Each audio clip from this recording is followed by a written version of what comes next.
Hello বন্ধুরা, এই দেখো এটা হচ্ছে আমার একটা সুন্দরী বৌদি। তো বৌদির সঙ্গে অনেক বছর পর দেখা, মানে আমার মেয়ের অন্নপ্রাশনে গেছিল, তারপর আর দেখা হয়নি। এতদিন পর দেখা হলো মামা বাড়িতে। মানে বৌদি তো কলকাতাতে থাকে, তো শ্বশুরবাড়ি গেছিলো, ওই যে বাড়িতে পুজো ছিল।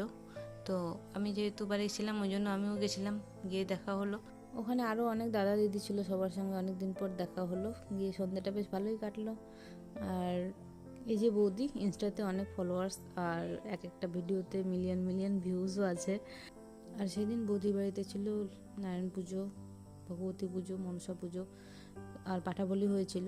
তো গিয়ে আমরা প্রথমে নারায়ণ প্রসাদ খাচ্ছিলাম খই দিয়ে, তারপর খেয়েছিলাম পাঠা মাংস দিয়ে ভাত খেয়ে তারপর চলে এসেছি। আর ওই যে দেখা যাচ্ছে দাদা, আর অনেকদিন পর নারায়ণ প্রসাদ খেলাম। আর এই যে সেদিন মাসির বাড়ি গেছিলাম, যে বৌদির ফটো দেখানো হয়নি, ভিডিও করা হয়নি। এই হলো বৌদি।